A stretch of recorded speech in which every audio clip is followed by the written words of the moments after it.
Thank you for joining us today for Minds Matter, supporting mental well-being and cognition with walnuts.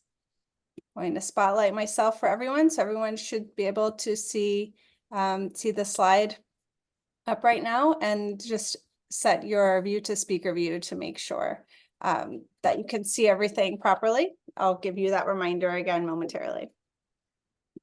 So welcome to today's webinar, Minds Matter, supporting mental well-being and cognition with walnuts. Thank you for being so accommodating and allowing us to reschedule this workshop. And we're so happy to see all of you here today. Before we begin and officially introduce ourselves, I just need to share our disclosures.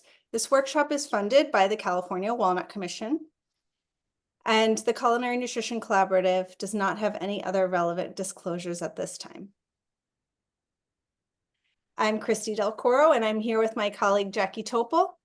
We see a lot of familiar faces, but for those of you who don't know us, we're both registered dietitians and culinary nutritionists, and we are the co-founders of the Culinary Nutrition Collaborative.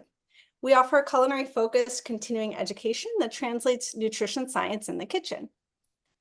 We started with a small annual conference in 2017 and have now grown to offering primarily virtual events like this one year-round to thousands of dietitians nationwide. And we're so grateful for the community that we've built over the years. We have been partners with California Walnuts to launch this Eat the Science series for the past 2 years. In fact, today is our 6th one, and I'd love for you to let us know if you're with us live, if you have happened to attend all 6 or all 5 previous ones, and if today is your 6th. Walnuts have so much to offer in terms of both nutrition and culinary usage. We're proud to spend more awareness about its benefits and hopefully provide some inspiration on some more ways to incorporate walnuts into everyday meals. And that's all right, we can move on to the housekeeping now. I'm ready to review that.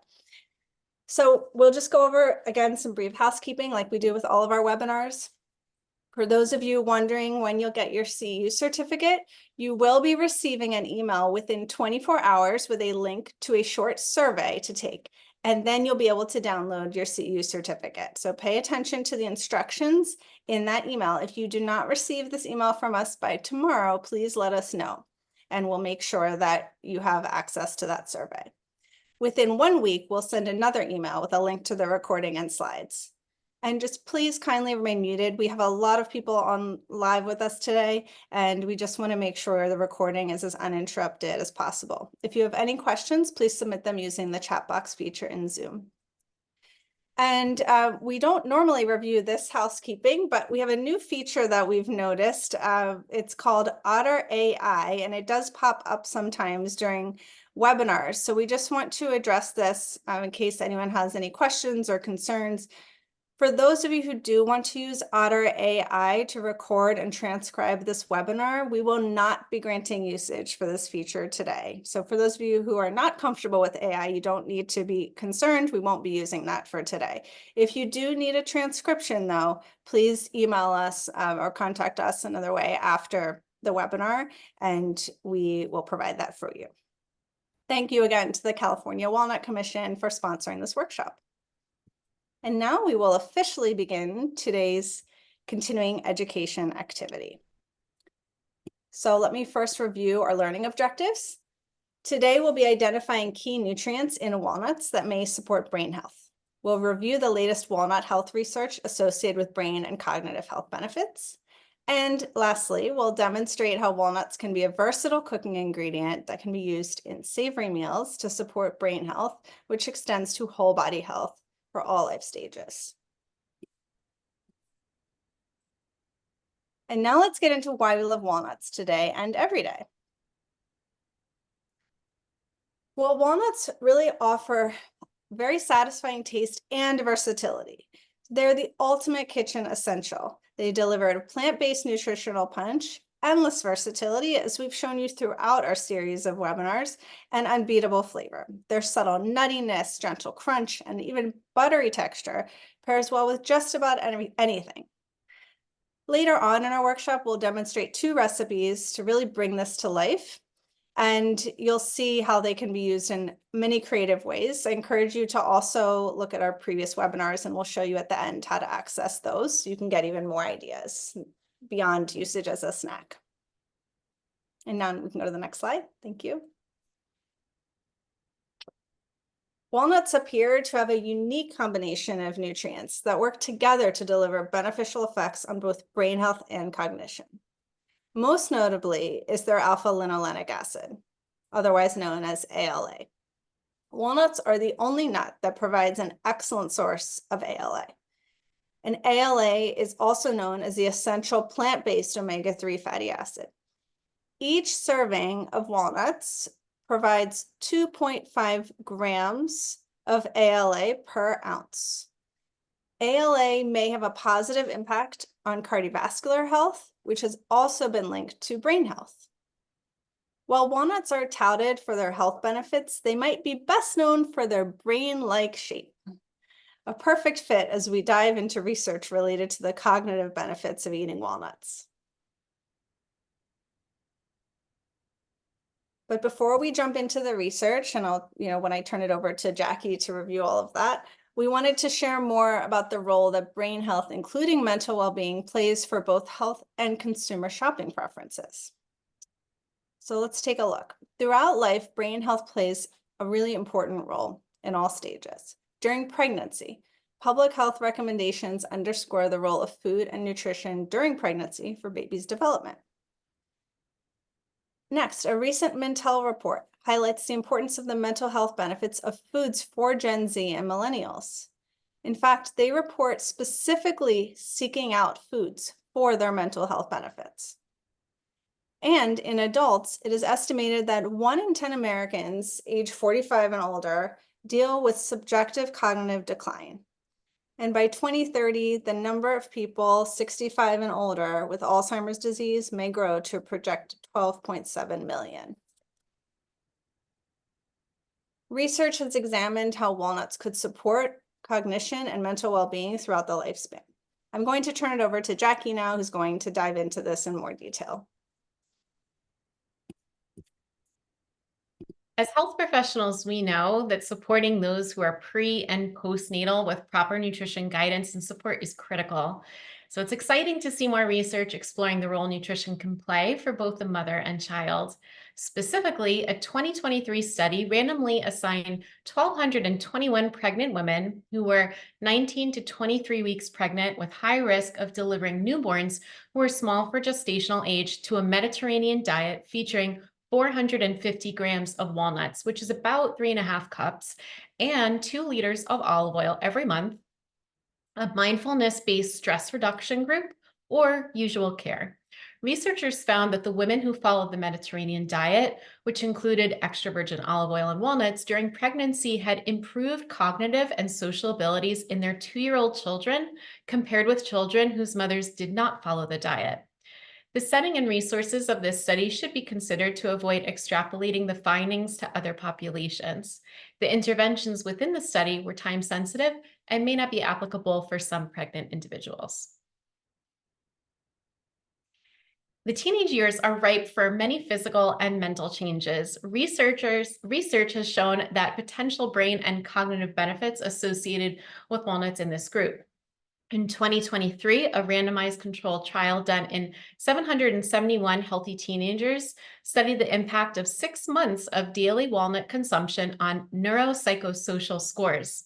Researchers found that those who were able to successfully eat 30 grams of walnuts per day, an equivalent of 1 ounce or roughly a handful, for 6 months had improved neuropsychosocial scores, including for attention, fluid intelligence, and ADHD symptoms when compared to the group not eating walnuts. So this could mean that these adolescents who ate walnuts were better able to think and reason on their feet and had fewer symptoms of ADHD. For example, they paid more attention in class and were less hyperactive. While these results are positive, it should be noted that less than half of the participants in the intervention group adhered to the protocol of consuming walnuts daily. Thus, the positive results of this study were only seen in teenagers who better complied with regularly eating walnuts. And this is really where we as dietitians and health professionals come in because we can help with compliance. More research is needed to understand the impact of walnut consumption on neuropsychosocial scores in teenagers. As we move into young adulthood, College is the first time many young adults live on their own. This means they are managing not only their schoolwork, but also their health and nutrition.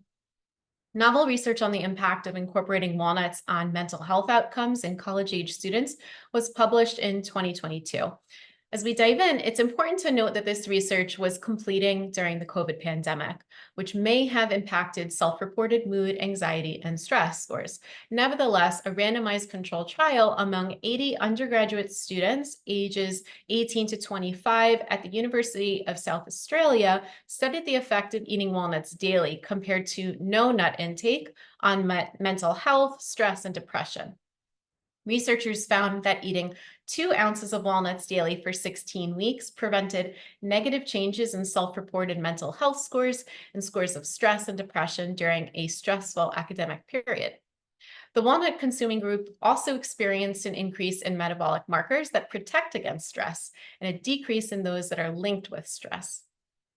But there are some limitations to this research. The effects of daily walnut consumption in the study may have been a placebo effect since participants were not blinded to treatment. Thus, there may have been some anticipatory effects. And larger and longer term clinical studies in more diverse populations are needed to clarify the benefits reported and determine the optimal quantity of walnuts needed to improve mental health outcomes. And finally, interest in adults and healthy aging, specifically as it relates to cognition, has been growing. We'll look at 2 specific studies that address walnut consumption and brain health benefits.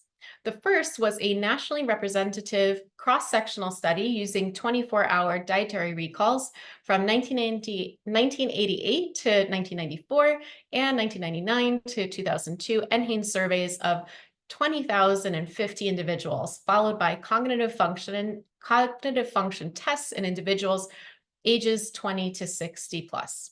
Researchers assessed the impact of walnut and other nut consumption as compared to the group reporting no nut consumption on cognitive outcomes.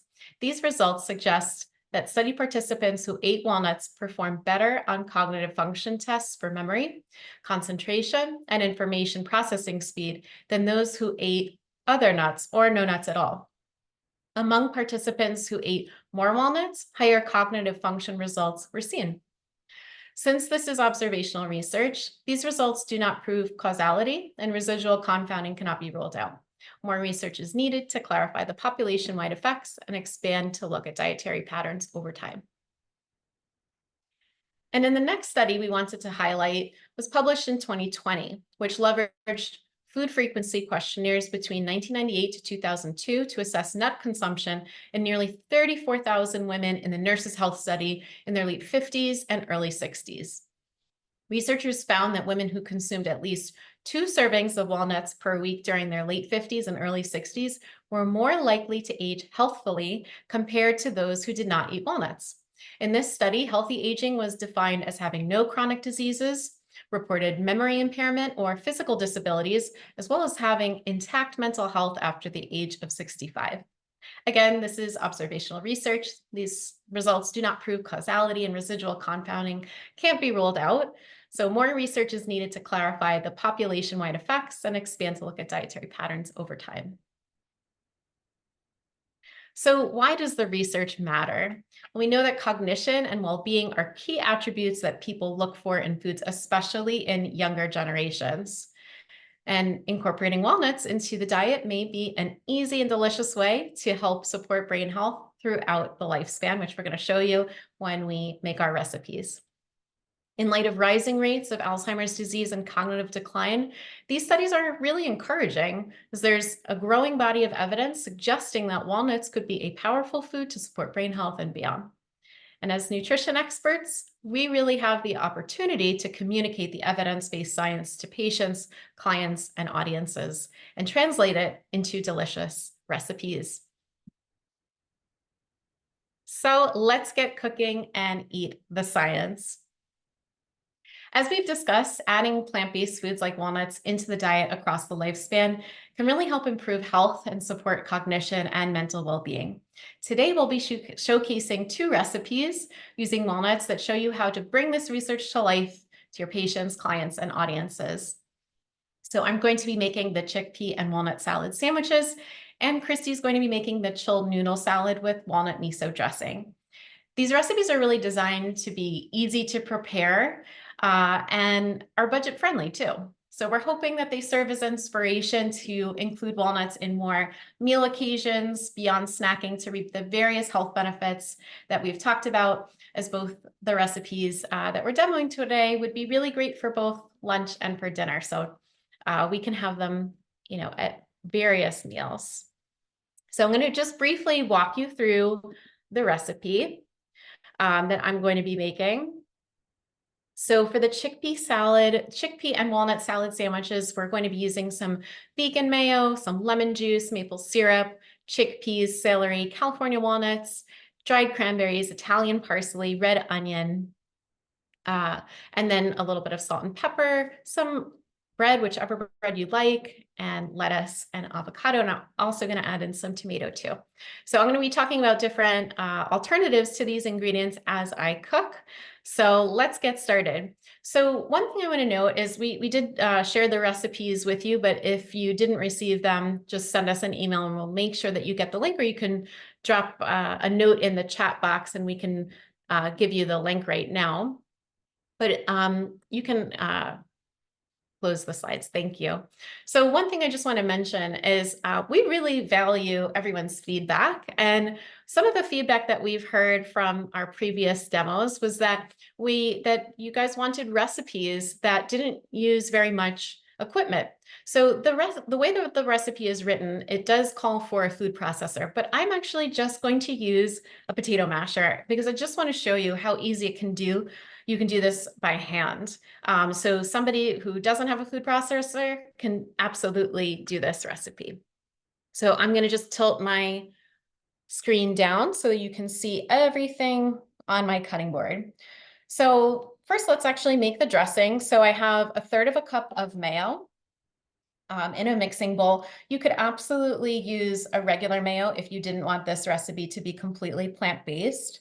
And next, I'm going to add some lemon juice just for a little bit of brightness, and then just 2 teaspoons of maple syrup. You could also use honey if you wanted to, or even a touch of sugar. That would be fine too. And that's just going to give a little hint of sweetness. And we're just going to give this a quick whisk. So this is going to be the dressing. It's going to really help bring all the ingredients together. Okay, we'll set that aside. And next, what the recipe says is to put the chickpeas, rinse and drain them, and put them in a food processor and pulse them. But you can absolutely do this by hand. So just give me a minute while I get all of these mashed, and it doesn't have to be fully pureed. We just want the chickpeas to be mashed pretty well. If there's a few pieces that are whole, no big deal. So while I take a moment to do this, I'm going to ask everyone a question, and we'll drop the question in the chat box too. What are your top brain health foods that you recommend to your patients and your clients? So I'm curious what they are. And Christy, maybe you can read them out loud as they come in while I am mashing away. We have fatty fish and walnuts, sardines, salmon, blueberries, a few more salmons and sardines, walnut, salmon, blueberries, extra virgin olive oil, and prunes, Great. clams, tomatoes, Great. broccoli, All wonderful foods. berries, sardines, and salmon. Okay. So I'm just about there. I'm just going to mash this a little bit more. And for serotonin, a lot of dark leafy greens. Whenever you get another break, there's a few questions about the vegan mayonnaise you're using. So sure. I'll answer that in the chat box. Okay. So this is the consistency it should be. Okay. Next, we're going to put this aside. And I actually haven't really prepped the ingredients aside from measuring them. I'm going to do everything right now on my cutting board. And I thought this would be a cool way to do it because perhaps you've seen on social media the viral trend of the chopped salad sandwich. So that's essentially what I'm going to do. I have my chickpeas mashed, but I'm going to do everything else right now on the cutting board just so you can see how fast this comes together. So first I have my celery. I have one big stalk that I cut in half that I'm just going to quickly dice up. So I'm going to basically dice everything, and then I'm going to really dice everything together right on my chopping board. Okay. Now I'm going to chop up my red onion. I only need 1/4 cup. So I just have a small piece of red onion. I'm just going to cut it a little bit smaller. Again, I'm gonna get this even finer. Okay. Move that over. And then next, so the recipe calls for 2/3 cup of diced celery and 1/4 cup of red onion. I am eyeballing it, and I've made this recipe a number of times that I know I've got the right amount. All right, and next we have 1/2 cup of toasted walnuts, and I'm just gonna give this a rough chop. So we're getting lots of those wonderful health benefits that we spoke about. And, this is just one recipe that has the walnuts, but you could certainly have more walnuts at another time of day. For example, in the chilled noodle salad that Christy is making, or maybe it's a snack. Okay, so we've got that chopped. I'm going to move that over. And then next, I'm going to chop up my parsley. So we have 1/2 cup of parsley that we're going to just quickly chop up. So also you'll see as I'm chopping, I hope maybe you're picking up some knife skills while I'm doing this. So I have my hand at the top of my knife and I'm just lifting up the back of my knife to chop, as opposed to going like this. Okay. If you use your knife like this kind of motion, it's actually going to tire your arm out. So just lifting up the back of the knife just slightly and moving it around is actually a lot less effort and your arm won't get as tired. Okay. And also another little tip, if you see when I'm moving things over, I'm using the back of my knife blade instead of using my blade to move things over because that'll dull your knife. So just sliding it over slightly. Okay. Let me just quickly wipe my hands off. And last but not least, we have our dried cranberries. Now, if you wanted to use some raisins or currants, that would be great. And also I wanted to just mention some alternatives for the celery and for the red onion. For the celery, it's really just giving some nice crunch. So you could put an apple instead. That would be great.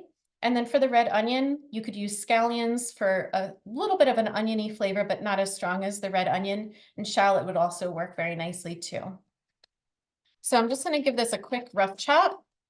And then I'm going to mix everything together right on my cutting board, just as you may have seen through that viral trend with the chopped salad.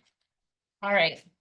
So this is going to take a little elbow grease. Christy, if there are any questions that have come in, I'll take it as I'm just chopping for 1 minute now. Sure. Just a recommendation for, what to look for when you're buying a vegan mayonnaise. And also if someone wants to minimize the fat and not use any mayonnaise, what they could use, I suggested using aquafaba, like the cooking liquid from the chickpeas. Yeah, or if you are okay with dairy, you could do Greek yogurt. Yeah, that would work fine. For the different vegan mayos, I try to find one that's made with canola oil or avocado oil. And doesn't have too many other ingredients. Okay, so this is good. Now it's really nice and fine. So now all we have to do is just add this into our mashed chickpeas and then add the dressing and combine everything together. Jackie, there's a few more questions. One, whether you could, if you did this in a food processor, Yeah. could you just do it using the pulse section, the pulse setting? Yeah, rather? you could just go nice and slow because you don't want it to get like hummus, and get fully pureed. And then people are loving your knife. I know we've talked about it. And I did put what I believe it is from just talking to you in the chat box. But maybe when you're finished, you can put a link in. It is a Japanese style knife. And I have a chef's knife too that I love. But this one is really nice too. I'm enjoying using it. It's very sharp. Great for vegetables, that style where it's kind of squared off in the end. This is a great make ahead recipe. I want to just mention this makes a nice amount, as you can see. And then it's great. You can have it for your work lunch, for a quick dinner. So I'm going to show you in a moment how to have it on salad, on a sandwich. So this is what it should look like when everything is mixed up. Okay. And now I am going to just flip over my cutting board. So nice clean surface. By the way, I love this cutting board because it has these little rubber spots so my cutting board does not move. So I have my sandwich ready to go, and I'm just going to quickly cut this avocado to put on my sandwich. So just give it a quick cut through. I'm doing this very carefully, and let's open it up. Beautiful. Yay. Don't you love when you have like a perfect avocado? All right, so I'm just gonna quickly cut it into slices, scoop it out, and put it on my sandwich. There we go. And I'm going to add my tomato slices and my chickpea walnut salad. Okay, and that's it. And then from there, you could add some pickles if you like to, and it's delicious and so yummy and filling. I'm ready to dig in. So Christy, I will pass things to you and let you show your recipe now. Thank you.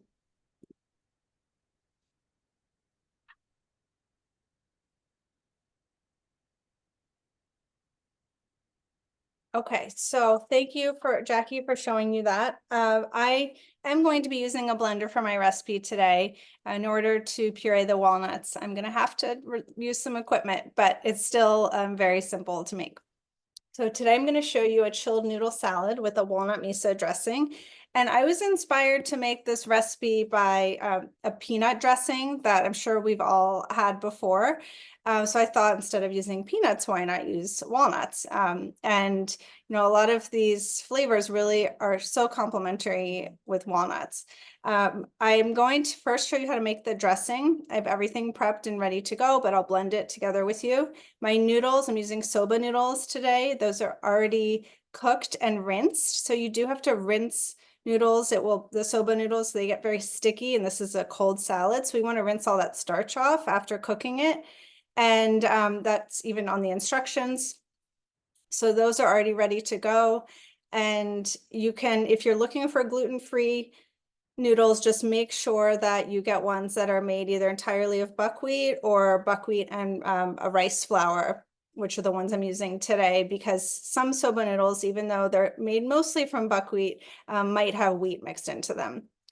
Then, so the dressing that I'm going to make uses the California walnuts, a little bit of white miso to give it that great umami flavor, and ginger garlic, and some low sodium tamari sauce, and lime juice, rice vinegar, sesame oil, touch of maple syrup, and then we'll thin it out with some water.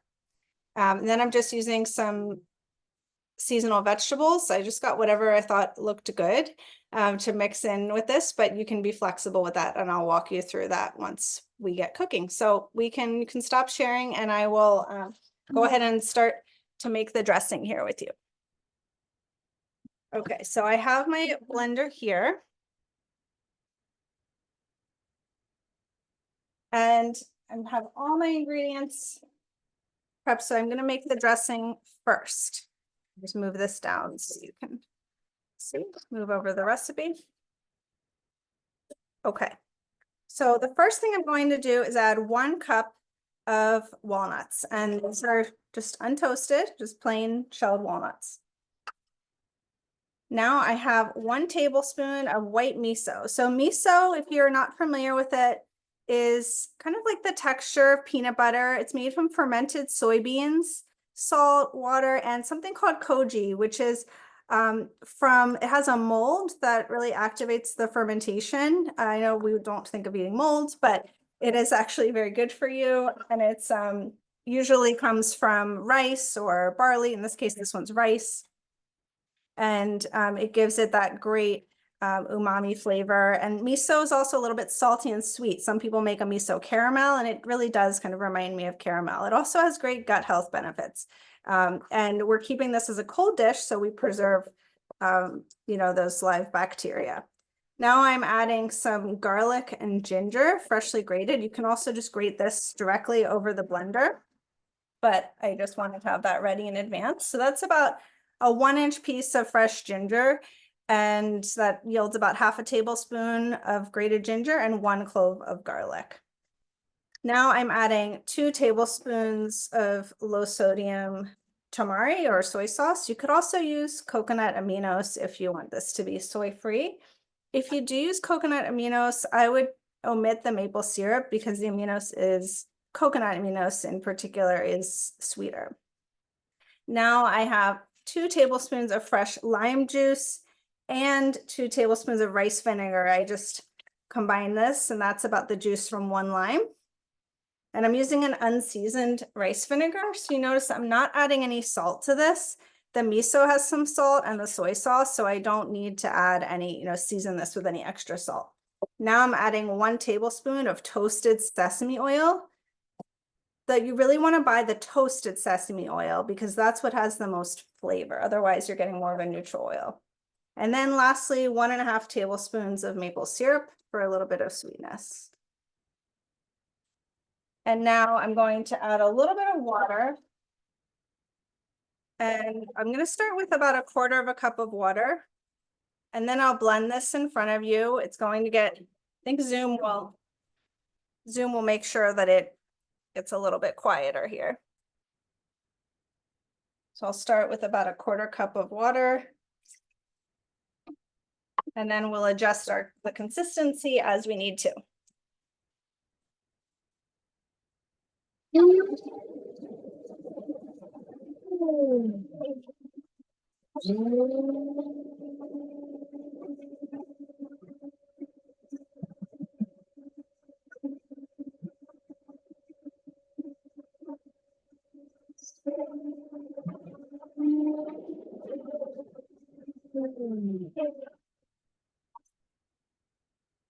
Okay, so we have beautiful dressing here. You can take a look inside, and then I'll spoon some out for you. Just get the cap on. So I'm going to take a little bit of a spoon to see what the consistency is like here. So this is pretty thick. Now I kind of like a thicker dressing for this noodle salad to coat the noodles, but I'm just going to add a touch more water here. And this is really based on personal preference, what you're using it for. For example, if you're using it as a sandwich spread, you would definitely want to keep it thicker. But if you're using it as a salad dressing, you might want it to be a little bit on the thinner side.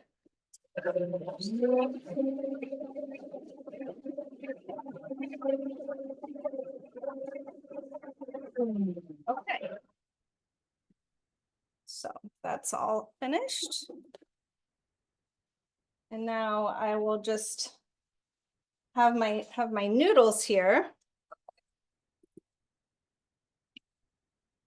So like I said, these are pre-cooked noodles. This is 1 package, so it's an 8-ounce package. And I'm going to add a lot of vegetables here. So first, before I do that, just my preference, I like to pour some of the dressing over the noodles before I add everything.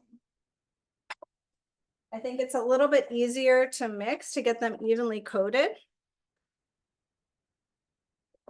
And, to really get that flavor into the noodles. So I'm going to just mix these up. And they do, they get a little bit, they stick together a little bit still, even after rinsing them, but the more you mix, you'll see they'll come apart. If there's a question right now, I can take it. I'm just going to be adding the vegetable. Great. There's a couple of questions that came in. Okay. So someone asked where they can find white miso in the grocery store. Mm-hmm. So that's yeah, usually in the refrigerated section, maybe by the tofu. I'm trying to think where I usually find it. Jackie, where do you, I'm trying to think, I think it's usually by the tofu in the Yeah, I refrigerator. often find it in the produce section. And Mhm. in natural foods store, it might be a little bit different. It might be like where some of the other fermented foods are. But in a regular grocery store, I usually find it in the produce section, like where tofu and other mock meat products are. Yeah. And I see someone comment did I say miso without soy? No, the miso will have the soy. So that's a good point. The entire recipe can't be soy free if you're doing the miso one, but the soy sauce, you can get a soy free soy sauce, which would be the coconut aminos. Tamari would be gluten free. Was there another question? There was another question. Can you just roughly chop the ginger since you're putting it in a blender Oh, anyways? sure. I just, if you get a big chunk of ginger, it's not going to taste very good. Same with the garlic. I like to grate it usually over the blender just to get all that, those juices. And since I'm not blending it for very long, I usually just grate it. That's just what I did when I developed the recipe, but you could certainly chop it up if you have, a powerful blender, and then the blender would do the rest of the work for you. The same with the garlic. I just wanted to make sure it was as smooth as possible. So I'll go ahead and add the rest of the vegetables now, and then I can take some more questions. So I decided to make this, as colorful as possible. So I have a half a cup of grated carrots, and I did grate these on my own because I couldn't find any pre-shredded ones in the grocery store. You can definitely make it easy on yourself and just get the pre-shredded carrots. The same with the cabbage. So then I have here some daikon radish. So this is what's left of the daikon radish that I cut. I just wanted to show it to you. Because I'm using, this is Asian inspired recipe, the daikon radish just made sense to me to use, and they had it at the store. It's a milder radish. It's much larger and differently shaped than any other radish. It's almost like a very large carrot, white in color. I did peel it and thinly sliced it into these sort of matchsticks. And like I said, it's a little bit less peppery and spicy than regular radish, but you could use regular radish. Then I have one bell pepper that I've thinly sliced, and some purple cabbage. You can use green cabbage. I just love the color of the purple cabbage, and then you get, more of those anthocyanins in there. So those are some veggies I'll start mixing in, and it looks like it is a lot of vegetables, but they really wilt down, and the noodles kind of gets interspersed with the noodles. Then I have some scallion greens and chopped parsley. I'm one of those people that just cannot stand cilantro, but I would say if you like cilantro, to use cilantro in place. I just couldn't bring myself to do it, but cilantro would definitely make probably even more sense in this recipe than the parsley. And then I'm going to add a little more dressing. Come on, come on. So it's heavy on the dressing, but that's kind of what we want for this style of salad. It's, the noodles soak up a lot. You're getting all those brain health benefits from the walnuts in the dressing. And then we're getting all these vegetables, in with the noodles. So you really want to make sure you have enough dressing to coat it all. And then I'm going to add some additional walnuts for crunch. So I have about half a cup of chopped walnuts. So I just keep mixing that up. Are there any other questions? Someone asked if you could use shiitake noodles. Oh, I've had a not so great experience with shiitake noodles. They did not make me feel very well, so I just stay away from them for that reason, but you could. If you have no Yeah, I think issues it would work. you could. It would work perfectly fine. It was one of those things that happened, a long time ago. I was recipe testing with them, and I think I just Probably just had too many of them from all the recipe testing, and it didn't, yeah, I haven't had them since, but you could certainly use them. Okay, so we've got this now. I always, like to give it a taste. And I'll plate it into a nicer bowl. So just taste it and make sure everything's seasoned well. You could always, add another dash of sesame oil if you need to. It's so creamy. I'm just going to grab a bowl to plate this in, and then we can pull up those final slides and we'll get to some final Q&A.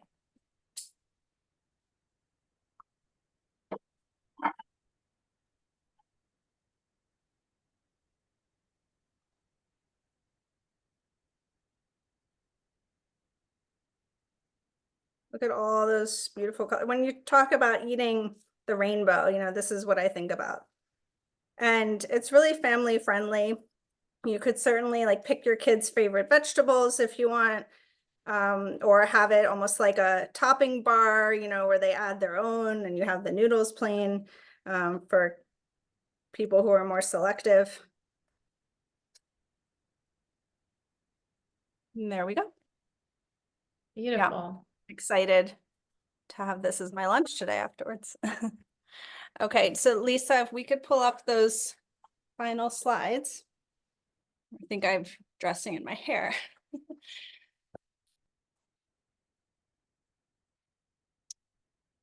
Great. So these recipes, as you can see, really can excite yourselves, your patients, your clients, with new ways to use walnuts throughout the day, with the added evidence-based brain health benefits of walnuts. Beyond the ideas we've shared today, California walnuts can be used for other recipe ideas, such as ice cream toppers, smoothies, parfaits, trail mix, avocado toast, and much more. And we know as nutrition experts, there's a lot of nutrition noise out there in the news and on social media, of course.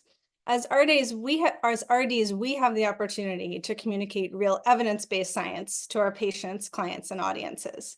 So we wanted to share some examples with you before we wrap up on how you can communicate the research we reviewed today into different areas of practice.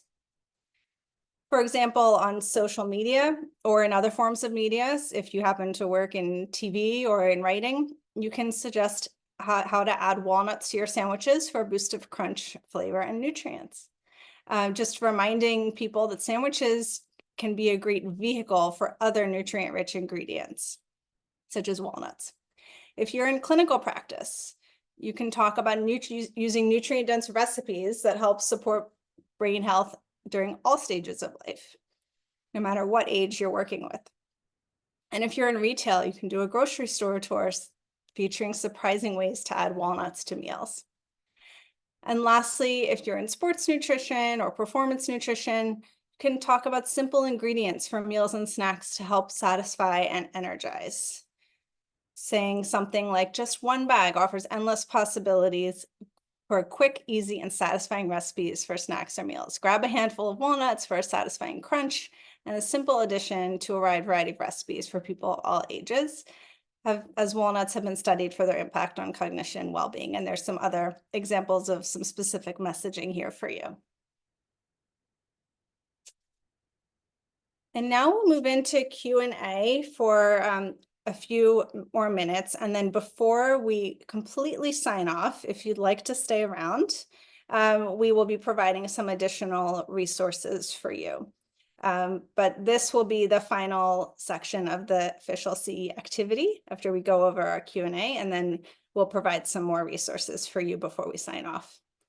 So let's go over some questions that we didn't get to. So I've been collecting them. So this was from a question that came in during my demo. Can you use other legumes like white beans in place of the chickpeas? And absolutely, you could use cannellini beans or navy beans. Those would absolutely work in the recipe. Another question that came in is, could you use prunes instead of cranberries, the dried cranberries? And absolutely, you could, or you could do a combo, and that would be great. The cranberries are really there for that like hint of sweetness and that little pop of tartness too. So I think a combo would be really nice. Or if you do use the prunes, you might want to add a little bit more lemon juice just to amp up the slight tartness. And another question that came in was, how do you toast walnuts? And that's a great question. So you can do it in the oven, or you can actually do it right in your stovetop. So if you toast them in your oven, you'll want to set your oven to 350 degrees and then toast them in a pan for about 8 to 10 minutes and keep a very close eye on it. Everyone's oven is sometimes a little bit different, so you don't want them to burn. And then if you do it on your stovetop, they'll take also about, maybe 5 to 8 minutes. It just kind of depends. But you want to keep the flame to about medium. And once you smell that really nutty aroma and you see just a little bit of color change, you're good and they've been toasted. Another question came in, Christy, for your recipe. Someone asked if it keeps well in the fridge.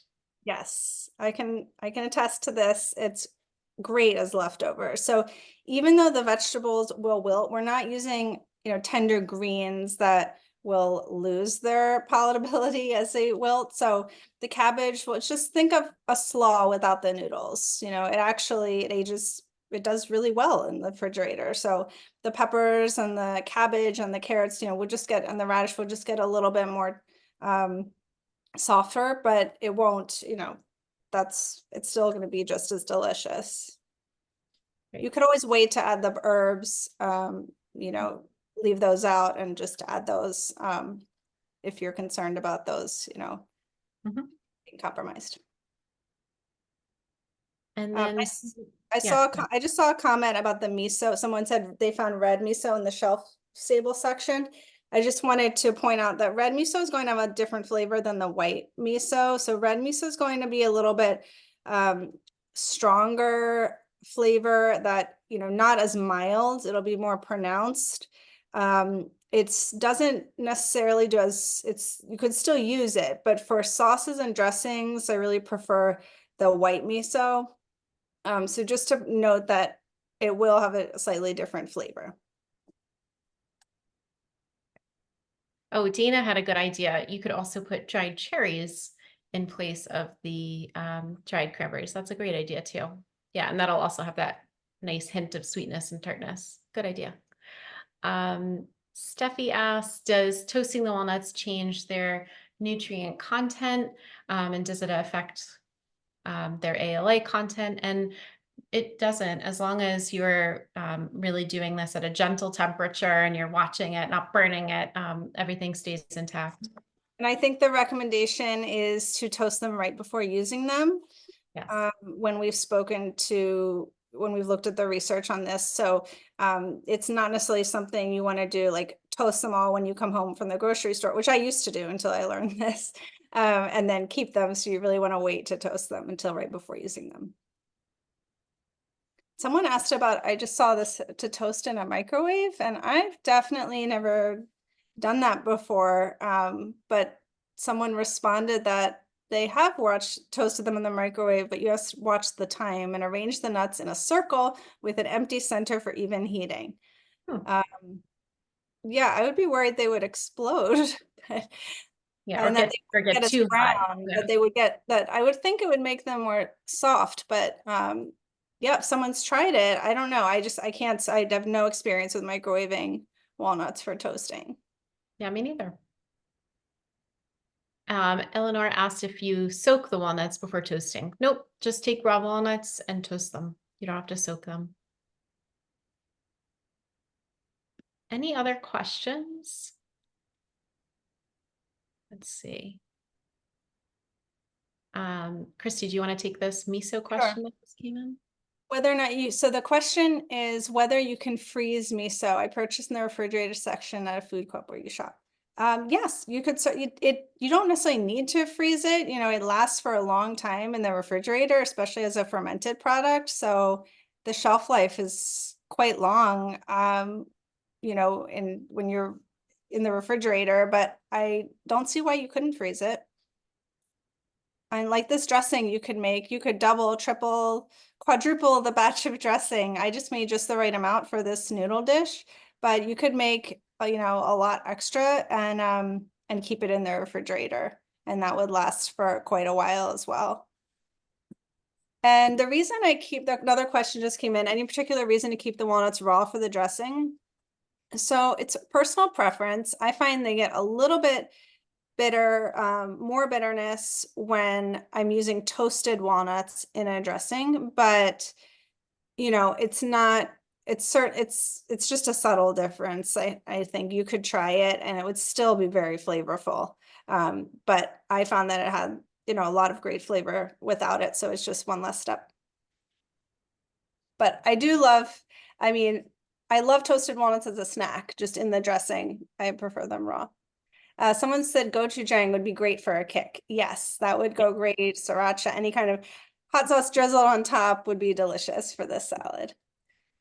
Definitely. And someone asked if we can share the nutrition facts, and they are in the slides, which we'll be sharing when we send the recording within 1 week. So you will get them. And there was a question, I just have to scroll up. It was related to California walnuts. I think that the team, we're going to have to defer this question because I don't know enough about the history of, you know, the different types of walnuts. The question is, are the California walnuts the same as the type found around the Mediterranean Sea? If someone on the California walnuts team is able to answer that now, that would be great. But if not, we can send that. You can follow up with us over email, or we'll reach out to you with the answer. I'm just not familiar with the ones found around the Mediterranean Sea to answer that. Christy, it's Jennifer. Hi, Jennifer. Mary, hi. It's really hard to say with certainty if they were an English walnut. They would be similar, but there are many different varieties of English walnuts as well, some of which are grown in both areas and some are not. Okay, great. Thank you for chiming in. That was Jennifer from California Walnuts. So she is the expert in this. So thank you for chiming in. Okay, so that will bring us to the end of our continuing education portion. Sorry, I just saw one more question come in. I can address this one last question and then we'll finish up. Does the dressing separate if you keep it? No, it didn't separate. No, I kept it in my fridge for a long time. It's completely emulsified. I think because of the walnuts, the natural fat from the walnuts, and you know the creamy texture that they provide, it didn't separate like other vinaigrettes do. Okay, thank you. Now that brings us to the end of the continuing education portion of our webinar. You are welcome to stay on if you'd like to receive some additional resources from our sponsor. Wonderful. So we just wanted to take a moment to share these wonderful brain health resources that are available on the California Walnuts website. So there's some specific research summaries on walnuts and cognitive health, and the role of walnuts in cognitive function and healthy aging. So these are, you know, downloadable. You can look these for, there's a section on health professionals, for health professionals.